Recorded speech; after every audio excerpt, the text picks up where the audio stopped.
बधू मूल्य चुकाकर बधू प्राप्त की जाती है, यानी कि दोस्तों कुछ राशि पुत्री के पिता को या बधू के पिता को देते हैं कौन, लड़के वाले। इस बधू मूल्य को क्या कहते हैं दोस्तों, दापा कहते हैं। बधू मूल्य को क्या कहते हैं, दापा कहते हैं। याद रखना, ये ढंग से याद कर लेना, स्टार लगा रहा हूं। बधू मूल्य को क्या कहते हैं, दापा कहते हैं। इसके अलावा भी दोस्तों इनके प्रमुख जो मेले हैं, इनके जो प्रमुख मेले हैं, उन प्रमुख मेलों की बात करें, इनके जो प्रमुख मेले हैं उन प्रमुख मेलों की बात कर लें तो वो प्रमुख मेले हैं दोस्तों जेला बाबजी का मेला, जेला बाबजी का मेला, जेला बाबजी का मेला। नंबर 1, नंबर 2 ग्यारसी रेवाड़ी का मेला।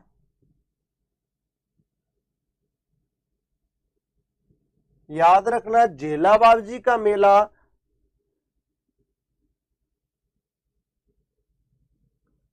दौलत सिंह जी एनटीपीसी की क्लासेस शाम को चलती हैं, इवनिंग में चलती हैं। आपको टाइम टेबल डाल दिया जाएगा बिल्कुल।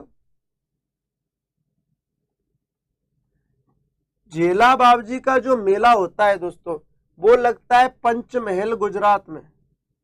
कहां लगता है दोस्तों, पंचमहल गुजरात में लगता है।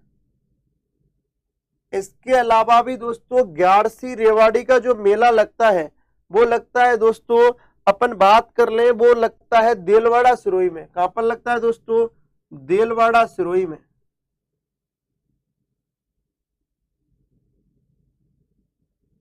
देलवाड़ा सिरोही में ग्यारसी रेवाड़ी का मेला कहां पर लगता है दोस्तों, देलवाड़ा सिरोही में लगता है।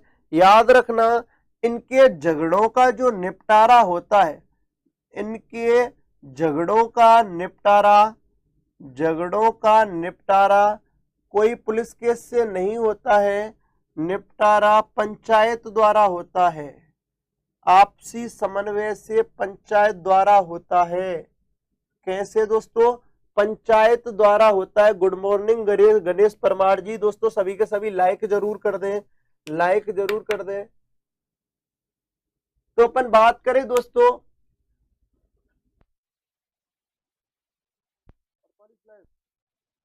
इसके अलावा दोस्तों अपन बात करें, सबसे बड़ी बात है ये जनजाति मिश्रित कृषि करती है।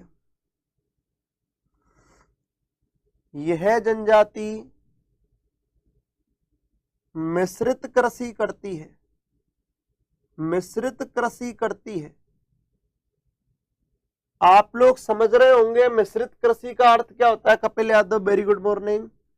मिश्रित कृषि का मतलब होता है दोस्तों पशुपालन भी हो और कृषि भी हो, दोनों मिलकर क्या कहलाते हैं, मिश्रित कृषि। क्या कहलाते हैं, मिश्रित कृषि कहलाते हैं। याद रखना, यह जनजाति मिश्रित कृषि करती है। मिश्रित कृषि का मतलब है पशुपालन और कृषि, अर्थात जहां पर पशुपालन भी हो और कृषि भी हो वो क्या कहलाती है, मिश्रित कृषि। क्या कहलाती है, मिश्रित कृषि कहलाती है। एक बात और है दोस्तों, इनकी सबसे बड़ी बात, यानी कि डामोर जनजाति में मुखिया को कहते हैं मुखी। डामोर जनजाति में मुखिया को क्या कहते हैं, मुखी कहते हैं। गांव को फला कहते हैं। बधू मूल्य चुकाकर बधू प्राप्त करते हैं, उस बधू मूल्य को क्या कहते हैं, दापा। क्या कहते हैं दोस्तों, दापा।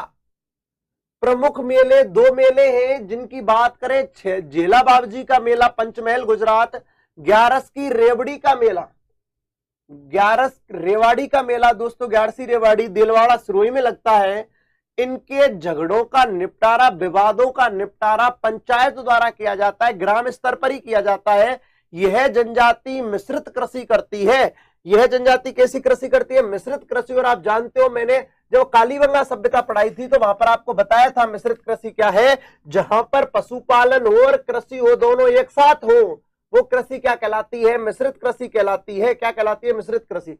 एक बार आप स्क्रीनशॉट ले लीजिए, फिर अपन सुनील खीचड़ जी, सर बिल्कुल लगाता हूं और कल से ले लिया करो।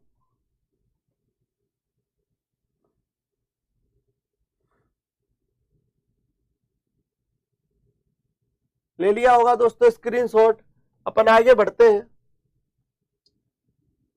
ये लो साहब फला, बहुमूल्य वधु प्राप्त हो गई। दापा कह दिया। प्रमुख दो मेले, झेला बाबजी का मेला पंचमहल गुजरात और ग्यारसी रेवाड़ी का मेला देलवाड़ा। झगड़ों का निपटारा पंचायत द्वारा होता है। यह जनजाति मिश्रित कृषि करती है, पशुपालन और कृषि। मेरी बात सुनिए, बिल्कुल बिल्कुल। गौ फला कहलाता है, वधु मूल्य चुकाकर वधु प्राप्त की जाती है, जिससे क्या कहते हैं, दापा। मुख्य मेला झेला बाबजी का मेला पंचमहल गुजरात और दूसरा ग्यारसी रेवाड़ी का मेला देलवाड़ा सिरोही में लगता है। झगड़ों का निपटारा यानी कि पंचायत